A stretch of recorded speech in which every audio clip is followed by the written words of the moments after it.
नमस्कार दोस्तों, आज फिर हमारे साथ एक्स रॉ ऑफिसर एनके सूद सर है। सूद सर नमस्कार, आपका बहुत बहुत स्वागत है। नमस्कार, बहुत-बहुत शुक्रिया आपका। सूद सर, सुब्रमण्यम स्वामी जो अपने आप को हिंदुओं का रक्षक बताते हैं, हिंदुओं की साइड लेते हैं, हर मामले में वो कोर्ट पहुंच जाते हैं। उनकी लड़की अब उस आदमी के साथ खड़े होकर फोटो खिंचवा रही है जो हिंदुओं के को मारने का जिम्मेदार है। ये बांग्लादेश का अभी करंट में पीएम कह लो इसको, या फिर जो भी वहां का करता धरता बना हुआ यूनुस, उसके साथ फोटो। इसका दामाद भी मुस्लिम है और ये वहां जाके उसके साथ मिल रही है। तो क्या पकड़ा है यहाँ पे? सुब्रमण्यम स्वामी क्या सच में हिंदुओं के रक्षक है? आज प्लीज डिटेल में बताइए सुब्रमण्यम स्वामी का सच। देखिए, सुब्रमण्यम स्वामी किसी भी तरीके से हिंदुओं के रक्षक नहीं है। मुझे तो ये भी डाउट है कि हिंदू है। अपनी लड़की की शादी कर दी, सुहासिनी इसका नाम है लड़की का, जर्नलिस्ट है, टीवी में भी आती है, और इसकी शादी कर दी सलमान हैदर के बेटे से, मुसलमान से, जो इंडिया का फॉरेन सेक्रेटरी था इंडिया का, उससे शादी कर दी। कन्वर्ट हो गए मुसलमान के अंदर। बांग्लादेश के अंदर जाकर के ये नहीं कहती कि हिंदुओं को बचाओ, हिंदुओं की रक्षा करो। ये नहीं कहती कि वहां पे जो शेख हसीना उसको वापस लेके आओ। वहां जाके इंटीरियम प्रेसिडेंट यूनुस मोहम्मद से मिलती है और वहां कहती है, जाके कहती है उनसे कि जो शेख हसीना को इंडिया के अंदर रखा उसको वापस भेजो, यानी कि उसको जेल में भेजो। ये किस तरीके से हिंदू के रक्षक हो सकते हैं? देखिए कैसे मजे से बैठा है, ऐश कर रहा है। सुब्रमण्यम स्वामी शुरू से ही एंटी इंडिया है, इनका एजेंडा ही एंटी इंडिया है। कभी इन्होंने इंडिया के बारे में अच्छी बात तो की नहीं, कभी इन्होंने कश्मीर का इशू उठा दिया, उस पर पीएम मोदी को टारगेट किया। ये तो बार बार बात करते हैं कि चाइना ने जगह कब्जा रखी है, मोदी कुछ बोलता नहीं है, मोदी कुछ बात नहीं करता। ये इनको आदत है मोदी को टारगेट करने की। ये जब पीएम मोदी आए तो सुब्रमण्यम स्वामी चाहते थे कि उनको मिनिस्टर बनाया जाए। पीएम मोदी इनका पास जानते थे, पीएम मोदी इनको मिनिस्टर नहीं बनाया। सेकंड टेन्योर में भी इनको उम्मीद थी कि पीएम मोदी इनको लॉ मिनिस्टर बनाएंगे। पीएम मोदी इनके असलियत जानते हैं, इसलिए उन्होंने इनको अपनी कैबिनेट में लिया नहीं। बल्कि जब पीएम मोदी सेकंड टेन्योर में थे तो इनका एडवाइजर था कोई, इनके पीएम ऑफिस के अंदर। उसकी जो लड़की थी वो जर्नलिस्ट थी, और लड़की जाकर के इन्फॉर्मेशन देती थी सुब्रमण्यम स्वामी को, और स्वामी उसके अच्छा। ऊपर मजे लेता था, मोदी को टारगेट करता था। जैसे पीएम मोदी को पता चला तो इन्होंने उस जो एडवाइजर था उसको निकाल दिया, बंगाली था वो, उसको वहां से निकाल दिया। और सुब्रमण्यम स्वामी को, एक राज्यसभा का मेंबर था, इलेक्शन में तो जीत नहीं सकता, ये पंडार और दिल्ली के अंदर इसको घर मिला हुआ था एज राज्यसभा एमपी। लेकिन जब थर्ड टेन्योर में पीएम मोदी आया, फिर इनको यहाँ पे एक्सटेंशन देनी थी कि दोबारा एक मेंबर बनाना था राज्यसभा का, पीएम मोदी ने मना कर दिया, तो इनको घर खाली करना पड़ा, क्योंकि शुरू से पीएम मोदी को गालियां देते हैं। ये सिर्फ अच्छा, पीएम ये मोदी भी गाली दिखा नहीं देते देते। हैं सर यहाँ पे क्यों वो थर्ड टेन्योर के बाद क्यों? क्योंकि इन्होंने साफ साफ जो आवाज उठाई थी और कहा था ट्वीट करके कि नेशन को एक साथ खड़े होके मोदी को के अगेंस्ट खड़ा होना चाहिए अगर फिर से उसको थर्ड टर्म के लिए मिनिस्टर बनाते। ये एक बीजेपी के नेता का ट्वीट है। उसने कहा he has let down Bharat Mata by allowing China free access to swallow 4000 square kilometre of undisputed Indian territory and telling us annoyingly a lie that कोई आया नहीं। ये उन्होंने चुनाव से पहले कहा है। उसके बाद चुनाव के जीतने के बाद जब उन्होंने कहा मोदी को अब स्टेप असाइड हो जाना चाहिए, क्योंकि जो बीजेपी उसके द्वारा लीड की जा रही थी वो 272 की मेजोरिटी तक पहुंची नहीं, 240 पे रुक गई। इसलिए कोई भी सेल्फ रिस्पेक्टिंग लीडर होगा वो रिजाइन कर देगा और वो वेट नहीं करेगा इस चीज का। मतलब ये तो हाथ धो के पीछे पड़े हुए हैं। देखो, ये बेसिकली मोदी को पसंद नहीं करता, क्योंकि मोदी उसको पसंद नहीं करता। मोदी ने उसको मिनिस्टर नहीं बनाया, मोदी ने किसी भी जो कंट्रोवर्शियल आदमी उसको तो बनाया नहीं मिनिस्टर। अब ये कहते हैं कि चाइना ने हमारी 400 किलोमीटर का एरिया अडॉप्ट कब्जे में कर लिया। झूठ बात है, गलत बात है। ये रवीश कुमार का साथी है, रवीश कुमार भी ऐसे प्रोपेगेंडा करता है। जैसे उसने कहा था कि चाइना ने हमारे एक विलेज को डेवलप कर लिया जो उसने कब्जे पे किया, और विलेज को कब्जे पे कब किया था? 1960 में, 62 से पहले। वहां वो उसके कब्जे में, किसी ने उसको चैलेंज किया नहीं। अब मोदी में इतनी ताकत तो नहीं थी है, या इंडिया में इतनी ताकत नहीं कि चाइना ने हमारा एरिया कब्जा किया उसको एक दिन में छुड़वा लेंगे। ये उसकी बात नहीं कर रहा कि चाइना ने 38,000 स्क्वायर किलोमीटर का अक्साई चीन का एरिया कब्जे में किया। ये पहली बार ऐसा हुआ है कि इंडियन फोर्सेज और चाइनीज फोर्सेज सामने खड़ी है लेह लद्दाख में। और वो खड़ी तब हुई थी जब हमारी फोर्सेज ने वहां पे इंफ्रास्ट्रक्चर बनाना शुरू कर दिया लेह लद्दाख के अंदर, ताकि हम चाइना को काउंटर कर सके, चाइना को फेस कर सके। तो चाइना को जब धमकी लगी कि इंडिया उनको धमका सकता है या अक्साई चीन को ले सकता है, तो वहां पे उन्होंने अपनी फोर्सेज भेज दी, तो दोनों का स्टैंड अप शुरू हो गया। अदरवाइज तो चाइना के सामने खड़े नहीं होते थे। ये तो नहीं कहेंगे कि चाइना ने हमारे एरिया में घुसने की कोशिश की तो हमने रोक दिया, बल्कि कहेंगे चाइना ने कब्जा कर लिया, क्योंकि इनके पास कोई प्रमाण तो है नहीं, कुछ इनके पास कोई एविडेंस तो है नहीं। ये झूठी बातें फैलाते हैं। ये वही मैंने जैसे कहा, ये रवीश कुमार है दूसरे, वो मीडिया में है और ये पॉलिटिक्स में है। लेकिन इन्होंने बहुत से बार बीजेपी को धोखा दिया है। 1998 में इन्होंने वाजपेयी को धोखा दिया था। वाजपेयी को वहां पे मेजोरिटी प्रूव करनी थी अपनी पार्लियामेंट के अंदर पीएम बनने के लिए, तो ये जयललिता के साथ जाके मिल गए, उनसे कहा वाजपेयी को सपोर्ट मत करो, और साथ में उस टाइम पे मिल गए ये जाकर के सोनिया गांधी से, और दोनों की दोस्ती करा दी, सोनिया गांधी और जयललिता की। और पर ये तो what Sonia is very, Gandhi के खिलाफ खड़ा रहता है। ये आपस में इनका एग्रीमेंट है, आपस में सामने से गाली देंगे, पीछे से हाथ मिलाएंगे। ये डबल टाइप का आदमी है, ये डुप्लीकेट है, यानी कि डबल, इनका डबल फेस है इनका। एक तरफ सोनिया गांधी को डिपेंडेबिलिटी। गाली देंगे, देखिए सोनिया गांधी को गाली देते, कोई इनको रिप्लाई नहीं देता, क्योंकि दोनों का एग्रीमेंट है। राहुल गांधी को भी गाली देंगे, लेकिन राहुल गांधी इनको रिप्लाई नहीं देता, फिर पीछे से राहुल गांधी को सपोर्ट करते हैं उनको। ये देखिए, ये अब राहुल गांधी का केस चल रहा है ड्यूअल सिटीजनशिप का, और एक विनीश जो कर्नाटका से हैं, बीजेपी के मेंबर हैं, उन्होंने केस फाइल किया है। सुब्रमण्यम स्वामी ने उस केस के अंदर इंटरवीन करना शुरू कर दिया।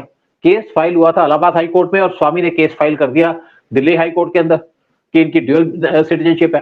तो उस टाइम पे जो जिस आदमी ने केस फाइल किया था, वो यहाँ पे आगे खड़े हो गए कोर्ट के अंदर, जब उनको पता चला कि राहुल गांधी के ऊपर जो केस किया है जो सिटीजनशिप का, वो उसका कोई इनके पास प्रूफ भी नहीं है।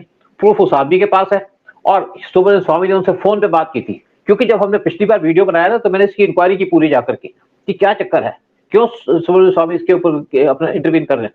तो पता चला कि सुब्रमण्यम स्वामी उस केस के अंदर इंटरवीन करके राहुल को एक टारगेट करना चाह रहे थे, लेकिन टारगेट करके ये केस को डिस्ट्रॉय करना चाह रहे थे, क्योंकि वो केस एडवांस स्टेज पे है। और उन्होंने कहा जी उस आदमी के पास तो कुछ नहीं, बल्कि उस आदमी से कहा भी आप मुझे सारी एविडेंस दे दो, मैं इनका केस लड़ूंगा। लेकिन उस आदमी को इसकी सारी असलियत पता थी सुब्रमण्यम स्वामी की, इसलिए उसने डॉक्यूमेंट नहीं दिए। अब वो केस दिल्ली हाई कोर्ट में लग रहा है 6 दिसंबर को, और क्योंकि उस आदमी के इंटरव्यू होने की वजह से दिल्ली हाई कोर्ट ने उस केस के अंदर सुब्रमण्यम स्वामी की बात सुनने से मना कर दिया, और उससे कहा कि आप यहाँ पे एफिडेविट फाइल करो। और वो केस आएगा दिल्ली हाई कोर्ट में 6 दिसंबर को, और सारी की सारी पोल खोल दी जाएगी सुब्रमण्यम स्वामी की, साथ में राहुल गांधी की।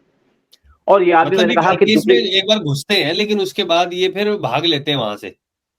भाग लेते, मैंने कहा ये बेसिकली पीठ दबा के भाग लेता है। अब मैं कुछ सुशांत सिंह राजपूत में भी घुस गए थे, क्या किया कर लिया इन्होंने, लेकिन उसके इशू में घुस करके गवर्नमेंट को टारगेट करते हैं। आप करते कुछ नहीं है, इनके पास कुछ वकील बैठे हैं, और फिर दूसरी बात है कि इनकी लड़की को क्यों नहीं कहते भाई आप क्यों, क्या करने जा रही हो, आप क्या मतलब आपको मोहम्मद यूनुस से मिलने का, क्या हिंदुओं को प्रोटेक्शन करने जा रही हो, वो तो नहीं बात करेंगे। ये प्रोटेक्शन करने नहीं जा रही, ये इनको सपोर्ट कर रही है मोहम्मद यूनुस को, और साथ में अपोज कर रही है शेख हसीना को।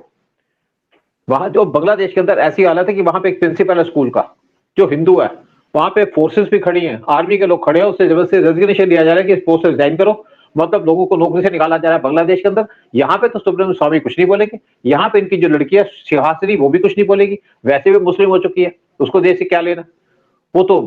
और आपको एक और बात बता दूं, इनकी लड़की सुहासिनी हैदर, उसका जो हस्बैंड है, उसका जो ससुर है, वो सलमान हैदर है, जो पहले फॉरेन सेक्रेटरी था, मुस्लिम है और मुस्लिम बन चुकी है। और ये जो लोग हैं, ये अब बांग्लादेश के अंदर जाके ये तो नहीं कहेंगे कि हिंदुओं को मारा जा रहा है, उस पर कोई बात नहीं करेंगे। और एक यूएस के अंदर डीप स्टेट है, डीप स्टेट का मतलब है कि वहां पे एक आप पैरेलल इसके गवर्नमेंट है। बारे में बताइए। हाँ, देखिए डीप स्टेट का मतलब है कि एक पैरेलल गवर्नमेंट चलती है यूएस के अंदर, वो बहुत ज्यादा पावरफुल है। वहां पे कुछ इनके पास बड़े बड़े जजेस हैं जो रिटायर्ड हैं, इंटेलिजेंस के ऑफिसर्स हैं, ब्यूरोक्रेट्स हैं, इन्होंने कुछ अखबारों में कंट्रोल कर रखा है, यानी कि जर्नलिस्ट भी है वहां पे, और साथ में वहां पे कुछ आर्मी के लोग भी हैं, डिफेंस के लोग भी हैं, और ये एक पैरेलल गवर्नमेंट चलाते हैं। जैसे आप सोचिए कि जैसे आपकी इकोनॉमी चल रही है, तो वहां पे ब्लैक जो मनी चलती है, ब्लैक या ब्लैक का जो काम होता है, वो पैरेलल इकोनॉमी चलती है आपकी इकोनॉमी के साथ। और डीप स्टेट बहुत ज्यादा पावरफुल है, इसको कमला हैरिस को भी सपोर्ट करती है, और इसका जो हेड है वो है जॉर्ज सोरोस, जो इंडिया के खिलाफ है और इंडिया को गाली देता है, हमेशा इंडिया को बर्बाद करने की कोशिश करता है। साथ में ओबामा जो यूएस के प्रेसिडेंट है, वो उसके मेंबर है, एक्टिव मेंबर है बहुत ज्यादा। साथ में हेनरी क्लिंटन, ये सारे के सारे मिलकर डीप स्टेट चला रखी थी। ट्रंप को भी चैलेंज किया था, ट्रंप को भी टारगेट किया था, इसकी वजह से ट्रंप के ऊपर 3 बार अटेम्प्ट की गई उनकी लाइफ के ऊपर जब इलेक्शन हो रहे थे। और जो डीप स्टेट है वो उसके मेंबर इंडिया के अंदर भी है, बहुत एक्टिव मेंबर है। यहाँ पे आप जर्नलिस्ट भी हैं आपके, रवीश जिसमें कुमार। से रवीश कुमार आता है। ये जो ये सुब्रमण्यम स्वामी की जो लड़की है वो भी उसकी मेंबर है, ये भी इंडिया अच्छा। को टारगेट करके कभी ये गवर्नमेंट के फेवर में बात नहीं करेगी। इसके अंदर आपके साहिब सरदेसाई भी है, राहुल कंवर भी है, बरखा दत्त है, और ये मीडिया पे कंट्रोल करते हैं। जैसे आपके सामने एनडीटीवी था जिसको अडानी ने खरीद लिया, और दूसरी तरफ यहाँ पे बहुत से और भी लोग हैं हमारी ब्यूरोक्रेसी के अंदर भी, और ये इंडिया के अंदर राहुल गांधी को सपोर्ट करते हैं।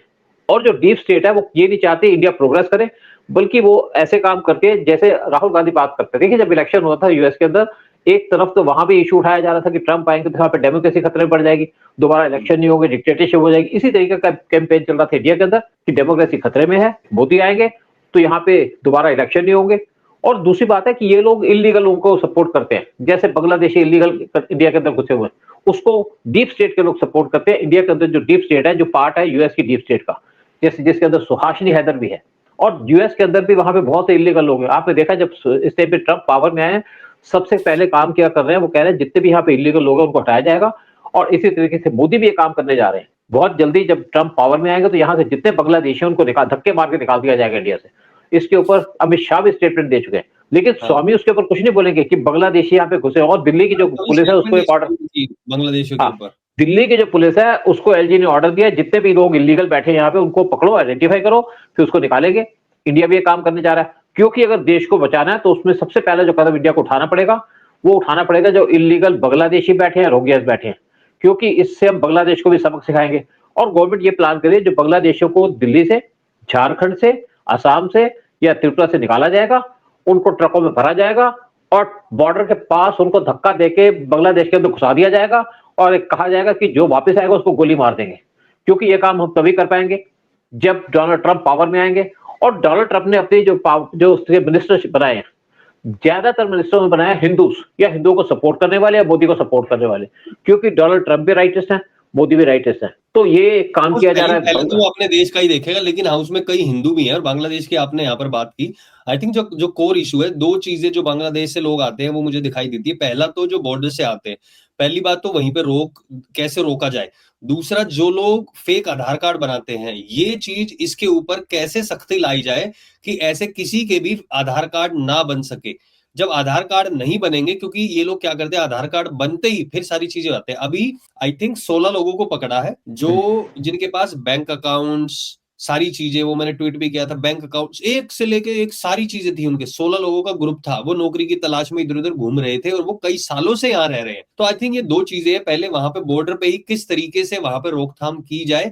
मैं तो कहता हूँ, जैसे आपने पहले भी वीडियो में कहा था, हिंदू देश बन जाए और जहां पे ज्यादातर का वो बॉर्डर का एरिया है वो हिंदू देश बने, ताकि थोड़ी सी वहां पे सिक्योरिटी हो, और या फिर उसको भारत में ही मिला लिया जाए। मैं तो कहता हूँ कि उस हिस्से को भारत में मिला के और वहां पे हिंदुओं को वहीं पे ले आया जाए। देखिए, ये सारे काम तब होंगे जब हमें यूएस सपोर्ट करेगा, क्योंकि यूएस आज अकेली सुपर पावर है और डोनाल्ड ट्रंप इस टाइम पे पूरे सपोर्टर है मोदी के। लेकिन अगर हम बात करते हैं सुब्रमण्यम स्वामी की, एक बात मैं बड़ी क्लियर कह दूं, सुब्रमण्यम स्वामी किसी भी तरीके से नेशनलिस्ट नहीं है, किसी भी तरीके से हिंदू का सपोर्टर नहीं है, किसी भी तरीके से देश के हित में बात नहीं करता। ये अपॉर्चुनिस्ट आदमी है, फायदा उठाने का काम करता है, और ये वो काम करता है जो देश के हित में ना हो।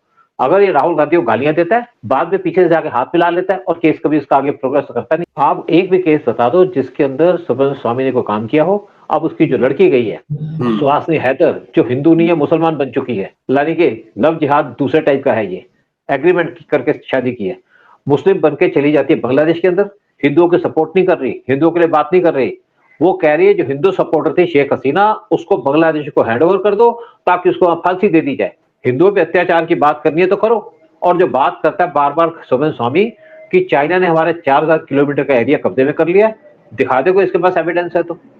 सिर्फ इंडिया को टारगेट करना है, मोदी को टारगेट करना है। जिस आदमी ने इस देश की इकोनॉमी को इतना बड़ा बना दिया, जो हमारे देश के लिए अपनी लाइफ सेक्रीफाइस कर रहा है मोदी, उसको कहता है नमक हराम है। नमक हराम वो आदमी होता है जो देश को टारगेट करता है या देश का नमक खा करके देश से धोखा करता है। मोदी इस कैटेगरी में नहीं आते, लेकिन कहने वाला जरूर इस कैटेगरी के अंदर आता है। तो किसी देश का प्रेमी नहीं है, हिंदुओं का प्रेमी नहीं है। ना तो इसको आरएसएस के चीफ पसंद करते हैं, ना इसको आरएसएस के लोग पसंद करते हैं स्वामी को, ना बहुत से बीजेपी के लीडर जो बीजेपी के कैबिनेट के अंदर है, मोदी कैबिनेट में, वो इसको पसंद करते हैं, क्योंकि इनका एजेंडा ही अलग है। एजेंडा है देश को नुकसान करना, मोदी को टारगेट करना। और आज इन्होंने एक बात प्रूव भी कर दी जब अपनी लड़की को भेजा बांग्लादेश के अंदर कि शेख हसीना को वापस करो, और ये जो आपका मोहम्मद यूनुस बैठा है इसको सपोर्ट करो। मतलब कुल मिला के दिखाते कुछ और, हाथी के दिखाने के दांत कुछ और, खाने कुछ हो रहे हैं, वही साबित हो रहा है। वहां पे जाके बात करनी चाहिए और बोलना चाहिए कि हम कंडेम करते हैं, उसके बावजूद कुछ नहीं किया जा रहा। और सुब्रमण्यम स्वामी एक तरीके से एक्सपोज हो गए। मैं अपना भी उदाहरण दूं तो एक बार मैंने उनको कमेंट में लिखा था, कुछ बात मोदी जी के बारे में लिख रहे थे। मैंने कहा स्वामी जी आपको मंत्री नहीं बनाया, मुझे पता है आपको इसकी टीस होगी, लेकिन आप बीजेपी के हैं तो कम से कम अपनी पार्टी को सपोर्ट करना चाहिए। उन्होंने उठा के ब्लॉक कर दिया। तो मतलब ये कुल मिला के देख नहीं सकते, सुन नहीं सकते हैं, बट देखते हैं आगे क्या होता है। इनकी लड़की वहां पे गई है, वहां से क्या निकल के आता है, लेकिन कुछ महीनों का और इंतजार है। जनवरी में जब ट्रंप आएंगे तो होपफुली वहां पे चीजें बेहतर हो जाएंगी और जो हिंदू देश बनाने की बात है वो भी सही हो। तो सभी लोगों से निवेदन है इस वीडियो को लाइक और शेयर जरूर करें, कमेंट सेक्शन में अपने विचार जरूर रखें। बहुत बहुत धन्यवाद सूद सर आने के लिए, सारी जानकारी देने के लिए। जय हिंद जय भारत। बहुत बहुत शुक्रिया। जय हिंद जय भारत।